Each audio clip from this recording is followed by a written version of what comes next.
নমস্কাৰ, মই ৰঞ্জন চৌধুৰী। সত্যপতি জয়তে আপোনালোকে চাই আছে আৰু আমি সদায় চেষ্টা কৰি আছোঁ সঠিক ফেক্টছ এণ্ড ফিগাৰ্ছ আপোনালোকৰ ওচৰত দাঙি ধৰিবলৈ। ইতিহাসক বিকৃতি কৰাটো আমাৰ উদ্দেশ্য নহয়। যি ইতিহাস ভালেই হওক বেয়াই হওক, যি ইতিহাসটো ইতিহাসে, গতিকে আমি এইটোৰ প্ৰতি সম্পূৰ্ণ দায়িত্ব লৈছোঁ। তথাপিও যদি আমাৰ কিবা তথ্য দিওঁতে কিবা ভুল হয়, আপোনালোকে কমেণ্ট বক্সত গৈ নিশ্চয় কমেণ্ট কৰিব আৰু চেষ্টা কৰিব আৰু যাতে বেছিকৈ বেছি আমাৰ এই সত্যপতি জয়তে চেনেলখন ছাবস্ক্ৰাইব কৰিব পৰা যায়। কৰিলে এইটো চবৰ কাৰণে ভাল। নিৰ্খোজ কোনো আপোনাৰ আমি এডৰ ওপৰত নিৰ্ভৰ নকৰোঁ। এডৰ ওপৰত নিৰ্ভৰ নকৰি নিজৰ আত্মনিৰ্ভৰভাৱে আমি এইখন চেনেল চলাবলৈ যত্ন লৈছোঁ। আজিৰ প্ৰসংগটো হ'ল বিষ্ণু ৰাভা।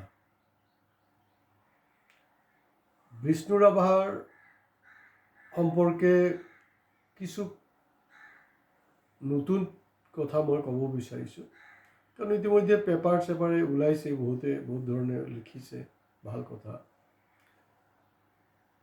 লাচিত বৰফুকন ৰাষ্ট্ৰীয় পৰ্যায়ত তেখেতক তুলি ধৰাৰ এটা প্ৰয়াস চলিছে।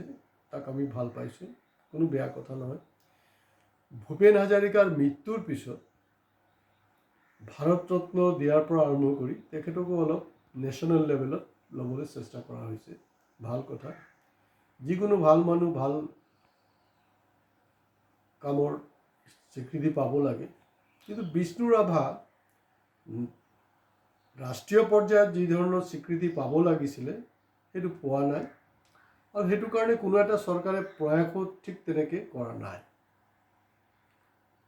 বিষ্ণু ৰাভা সৰুৰে পৰা অলপ প্ৰতিবাদী আছিলে, কিন্তু সেইটো লাহে লাহে তেওঁৰ ভিতৰত থকা যিবিলাক ক্ষোভ, অভিযোগ, অভিমান, এইবিলাক বহিঃপ্ৰকাশ লাহে লাহে হ'ব ধৰিলে। তেখেতক ৰাজনীতি বুলি কওঁতে তেখেত প্ৰথম ৰিভলিউচনাৰী কমিউনিষ্ট পাৰ্টি অৰ্থাৎ RCPIত আছিলে। তাৰপিছত 1955ত তেখেত ভাৰতৰ কমিউনিষ্ট পাৰ্টি অৰ্থাৎ CPI দলত যোগদান কৰিছে, আৰু মৃত্যুৰ শেষ মুহূৰ্তলৈকে তেওঁ কিন্তু CPIৰ লগত জড়িত আছিল। আৰু তেখেতে যেতিয়া একেবাৰে শাৰীৰিক অৱস্থা খুব বেয়া, CPI ৰাজ্যিক অধিৱেশনৰ যোগদান তেখেত কৰিব পৰা নাই, সেই মুহূৰ্ততো তেখেতে কিন্তু কমিউনিষ্ট পাৰ্টিৰ কি কৰণীয়, কি কথা নকথা, তাৰ এটা দিহা পৰামৰ্শ তেখেতে তেওঁৰ পত্ৰৰ দ্বাৰা এইটো জনাইছিলে। বিষ্ণু ৰাভাৰ আমি দেখিছোঁ চৰকাৰে এড দিছে, front page full page cover, ভাল কথা। কিন্তু বিষ্ণু ৰাভা বা আমি নিবিচাৰোঁ যে বিষ্ণু ৰাভা অকল এডতে, বিজ্ঞাপনতে তেখেতৰ প্ৰতিভাক আবদ্ধ কৰি ৰখাটো। ইমান ডাঙৰ এটা এডভাৰটাইজমেণ্ট, তাত যদি 10% ৰাভাৰ যি আদৰ্শ এইটো যদি চৰকাৰে পালন কৰে, তেতিয়াহ'লে আমি কিন্তু বহুত চেঞ্জ এটা পাম। প্ৰথমতে বিষ্ণু ৰাভা দিৱস মূলতঃ বাওঁপন্থী আৰু প্ৰগতিশীল শক্তি যিবিলাক আছে তেওঁলোকে পালন কৰিছে, কিন্তু পৰৱৰ্তী সময়ত দেখা গৈছে এতিয়া সোঁপন্থী, বাওঁপন্থী প্ৰায় সকলো সংগঠনে কৰিব ধৰিলে, কিন্তু এটা সময়ত অকল বামপন্থীৰে আছিলে। এতিয়াতো দিৱস পালন কৰাটো, দিৱস সম্পৰ্কে জনাটো খুব বেছি জৰুৰী নহয়, দিৱস পালন কৰাটো এটা পৰম্পৰা হৈ গৈছে। তেখেতে ব্ৰিটিছৰ বিৰুদ্ধে লৰাই কৰিছিলে। তেখেতে দেশ স্বাধীন হোৱাৰ পিছত তদানীন্তন যে চৰকাৰ, কংগ্ৰেছ চৰকাৰৰ যিবিলাক অন্যায় অবিচাৰ, তেখেতে তাৰ বিৰুদ্ধেও যুঁজিছিলে। যোৱা বছৰ কিবা এটা মই শুনি আছিলোঁ, সঁচা মিছা নাজানো, ছ'চিয়েল মিডিয়াত ওলাই আছিলে, বিষ্ণু ৰাভা নেকি কমিউনিষ্ট নাছিলে। আচৰিত কাৰবাৰ দেখোন, বিষ্ণু ৰাভা কমিউনিষ্ট নাছিলে। অৱশ্যে এইবিলাক হ'বই স্বাভাৱিক। লাচিত বৰফুকনৰ লগত বাঘ হাজৰিকাৰ কোনো ধৰণৰ সম্পৰ্ক নাই। বাঘ হাজৰিকা কোন হয় আমি সৰুতে বোলে পঢ়া নাই। এই ধৰণৰ বিভিন্ন ধৰণৰ বিকৃতি আহি আছে। তো তেখেত নিজৰ জমি যিসকল জমিহীন কৃষক তেওঁলোকক দান কৰিছিলে, হেজাৰ বিঘা। এনেকুৱা নহয় যে এনেকুৱা আমি দেখিছোঁ এতিয়া আজিৰ দিনত ভাই ককাই মানে 1 স্কোয়াৰ ফিট মাটিৰ কাৰণেও আপোনাৰ হাই কাজিয়া কৰে, একজনক মানে হত্যা কৰে, এনেকুৱা এটা পৰিস্থিতি। কিন্তু বিষ্ণু ৰাভাই কিন্তু এটা সময়ত নিজৰ প্ৰচুৰ জমি আছিলে, জমি তেখেত কিন্তু কৃষি কাৰ্য কৰাৰ কাৰণে ভূমিহীন ৰাইজক তেখেতে বিলাইছিলে। এতিয়া এইবাৰ শুনি আছোঁ অসমৰ মুখ্যমন্ত্ৰী, সঁচা মিছা নাজানো, যিমানটো পাইছোঁ আৰু, ৰাভা সম্পৰ্কে কৈ আছে যে তেখেত অস্ত্ৰ লৈছিলে কিন্তু তেখেতে কেতিয়াও সন্ত্ৰাসবাদীক প্ৰশ্ৰয় দিয়া নাছিলে, তেনেকৈ কিবা এটা ষ্টেটমেণ্ট চাই আছিলোঁ, কোনোবাই কৈ আছিলে বোলে। হয়, সন্ত্ৰাসবাদীক তেখেতে উৎসাহ যোগোৱা নাই, কিন্তু আমি দেখিছোঁ মণিপুৰেই হওক, অসমেই হওক বা ভাৰতবৰ্ষৰ বিভিন্ন চুকে কোণে চৰকাৰে যাতে উগ্ৰপন্থী থাকে তাৰ কাৰণে যি কৰিব লাগে স্পনচাৰশ্বিপ সেইবিলাক কিন্তু কৰি আছে। উল্টা বিভিন্ন সময়ত চৰকাৰৰ প্ৰৰোচনাত সাধাৰণ যুৱক মহিলা তেওঁলোক সন্ত্ৰাসবাদী সংগঠনলৈ যাবলৈ বাধ্য হৈছে, কাৰণ ৰাষ্ট্ৰৰ সন্ত্ৰাসৰ বলি হৈছে গাঁৱৰ পিছত গাঁও, চহৰৰ পিছত চহৰ। আৰু মণিপুৰ হ'লগৈ তাৰ জলজন্ত উদাহৰণ, একেবাৰে লেটেষ্ট এইটো বস্তু হয়। বন্ধুসকল, মই আৰু এটা বস্তু আজিৰ দিনটো হাইলাইট কৰিব বিচাৰিছোঁ যে ৰাভা দিৱসটো আচলতে প্ৰতিদিন পালন কৰা উচিত। 365 days, এটা পাৰ্টিকুলাৰ ডে কেলে। আৰু ৰাভাক লৈ হাইজেক নকৰি, দল সংগঠনবিলাকে হাইজেক নকৰি, তেওঁলোকে তেওঁক সেৱা জনাইছে, সন্মান যাচিছে, ভাল কথা। তেখেতক হাইজেক পলিটিকেল পাৰ্টিৰ নিচিনা দল সংগঠনবিলাকেও হাইজেক কৰাৰ যোনটো প্ৰয়াস সেইটো কৰিব নালাগে। আৰু ৰাভাৰ তদানীন্তন কমিউনিষ্ট পাৰ্টিয়ে যে কৈছিলে যে এই আজাদী ঝুটা হে, এইটো শ্লোগান আছিলে, যিটো কাৰণে কংগ্ৰেছে কমিউনিষ্ট পাৰ্টিক বেন কৰিছিলে সেইটো সময়ত। এই বেন কৰি দিয়াৰ পিছতো কিন্তু তেওঁলোকে যুঁজিছিলে। আৰু ঠিক ব্ৰিটিছৰ পৰা পৰিত্ৰাণ পোৱাৰ পিছত, দেশ স্বাধীন হোৱাৰ পিছতে আমি সাধাৰণ ৰাইজ নাগৰিকে যি ধৰণে ভাবিছিলোঁ যে আমাৰ আজাদীটো কেনেকুৱা হ'ব, ঠিক আমি যিহেতু সেইধৰণে পোৱা নাই, আৰ্থিক আজাদী, কথা কোৱাৰ আজাদী, আমাৰ কাপোৰ কানি পিন্ধাৰ আজাদী, সেই পোৱা নাই। সেইটো কাৰণে তেনেকুৱাকৈ এটা শ্লোগান উঠাইছিলে। অসমত কিন্তু তাৰ অন্যতম আছিলে নেতৃত্বত ৰাভা ডাঙৰীয়া। আপোনালোক জানে ইণ্ডিয়া চাইনাৰ যে যুদ্ধ বা সংঘাত, এইটো ৰাভাৰ সময়তো হৈছিলে। আৰু সেই সময়ত কমিউনিষ্ট পাৰ্টিৰ ওপৰত, বিশেষকৈ তেতিয়াৰ যি RSS বা হিন্দুত্ববাদী সংগঠন, তেওঁলোকে কমিউনিষ্ট পাৰ্টিৰ ওপৰত, কমিউনিষ্ট পাৰ্টিৰ নেতাৰ ওপৰত আক্ৰমণ চলাইছিলে। কিন্তু আমি দেখিছোঁ, আমি জানো বিষ্ণু ৰাভাই সেই আক্ৰমণৰ বিৰুদ্ধে প্ৰতিবাদ কৰিছিলে। তেনেকুৱা ঘটনাও আছে। গতিকে এই কথা বতৰাবিলাকৰ এটা অধ্যয়ন হোৱা দৰকাৰ, সঠিক বিশ্লেষণ হোৱা দৰকাৰ। আৰু বিষ্ণু ৰাভাৰ যি আদৰ্শ সেইটো ৰাষ্ট্ৰীয় পৰ্যায়ত গৈ পাব লাগে। তাৰ কাৰণে চৰকাৰ আৰু দল সংগঠন, ৰাইজ চবেই কিন্তু এটা ইনিচিয়েটিভ লোৱাটো জৰুৰী। এটা সময়ত কমিউনিষ্ট পাৰ্টি জনজাতি, জনগোষ্ঠীয় মানুহৰ মাজত যথেষ্ট জনপ্ৰিয় আছিলে। আজি চাব, বড়োলেণ্ডে চাওক বা বিভিন্ন অঞ্চলবিলাকত আপোনালোকে লক্ষ্য কৰিলে গম পাব, যিমান মানুহ সন্ত্ৰাসবাদী হ'ল তাত, এটা না এটা সময়ত ইভেন আমাৰ উজনি অসমতো তাত কিন্তু সেইটো পৰিয়ালৰ লগত কমিউনিষ্ট আন্দোলনৰ কমিউনিষ্ট পাৰ্টিৰ এটা সম্পৰ্ক আছিলে, কম বা বেছি। তেওঁলোকৰ ঘৰৰ ল'ৰা ছোৱালী কিন্তু পৰৱৰ্তী সময়ত সেইটো উগ্ৰপন্থীৰ পন্থালৈ গ'ল।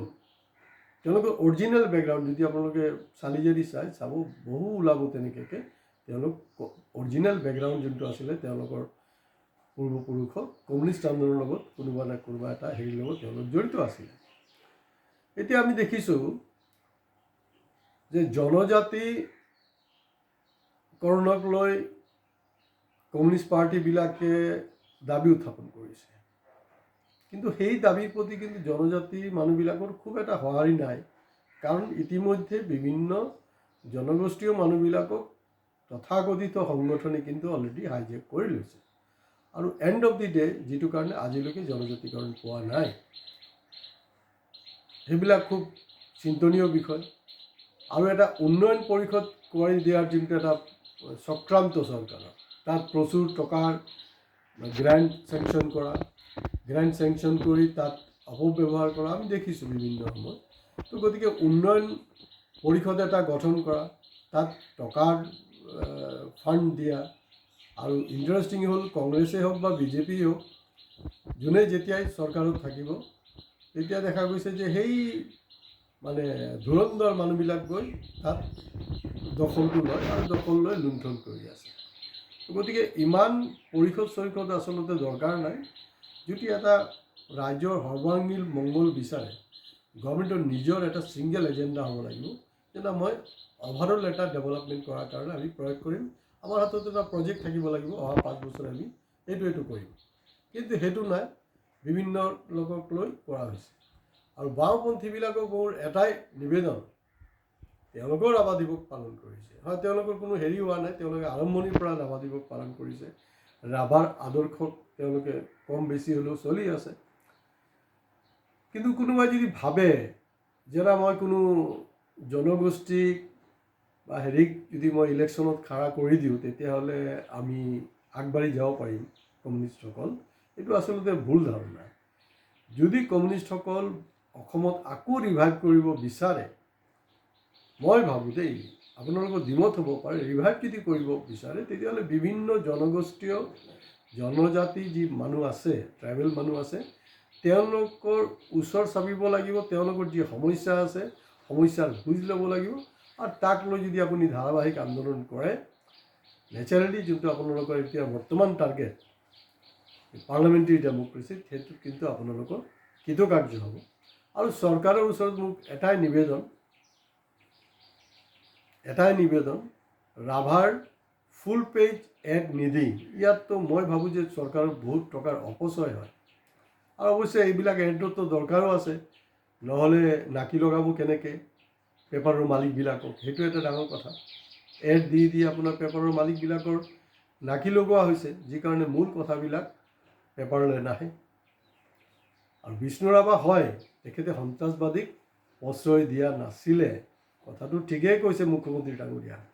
কিন্তু যদি তেওঁৰ এইটোও নাছিলে যে কোনোবাই অন্যায় কৰিব, সন্ত্ৰাস সৃষ্টি কৰিব, আমাৰ মাজত অন্যায় কৰি থাকিব, সেইটোৰ এগেইনষ্টত তেখেত হাতত বন্দুক নল'ব বা কোনোবাই নল'ব, এইটোতো হ'ব নোৱাৰে।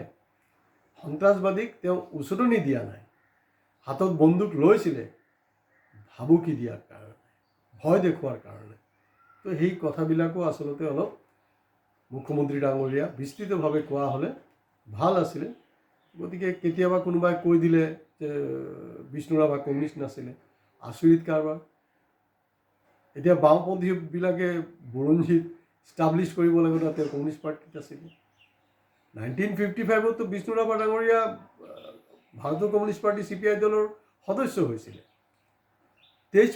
তেজপুৰ বিধানসভাত তেখেতে, কাৰণ বহুতেতো আমাৰ কথাবিলাক বিশ্বাস নকৰে, চেক কৰক, গুগলত চেক কৰি লওক, তেজপুৰ বিধানসভা সমষ্টিত বিষ্ণু ৰাভা কমিউনিষ্ট পাৰ্টিৰ সমৰ্থনত, CPIৰ সমৰ্থনত তাৰ পৰা কিন্তু তেওঁ জিকিছিলে। আৰু তেতিয়া আমাৰ দিছপুৰ নহয়, শ্বিলঙত আছিলে অসমৰ কেপিটেল। আৰু তেওঁৰ যি তথ্যগধুৰ বক্তব্য, সেইটো শুনাৰ কাৰণে পিন ড্ৰপ চাইলেণ্ট হৈ আছিলে, কি বিৰোধী কি চৰকাৰী পক্ষ, দুই পক্ষৰ মানুহে কিন্তু তেখেতক সেইটো শুনিছিলে। আৰু হয়তো আমাৰ এনেকুৱা হ'ব পাৰে যে চৰকাৰৰ উৎপাতৰ কাৰণে আমাৰ কিছু নেতা ক'ব নোৱাৰে, বা এনেকুৱা হ'ব পাৰে কিছু মানুহে তেনেকৈ গধুৰ তথ্য থকা বস্তু দাঙি ধৰিব নোৱাৰে যি আকৰ্ষিত কৰিব পাৰে সাধাৰণ ৰাইজক, ভোটাৰক। গতিকে আজি মোদী ডাঙৰীয়াক ক'বলৈ একো নাই।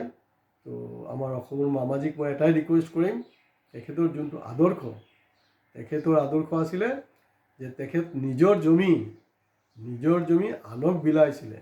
কিন্তু আমি এতিয়া দেখিছোঁ বিশেষকৈ উজনি অসমত যি কথা বতৰাবিলাক ওলাই আছে দেই, বিভিন্ন চাহ বাগানৰ মাটি নতুন নিয়ম অনুসৰি নামে বেনামে ৰাজনৈতিক দলৰ নেতাবিলাকে যে কব্জা কৰি আছে, সেইটো বহুত বিপদজনক।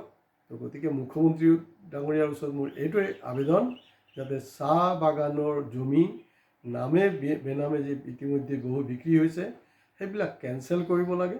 আৰু যদি সঁচাকৈ আপোনালোকে বিষ্ণু ৰাভাক সন্মান কৰিছে, বিষ্ণু ৰাভা যেনেকৈ নিজৰ জমি বিলাইছিলে তেনেকৈ বাগানৰ মাটিক বাগানত দিয়ক।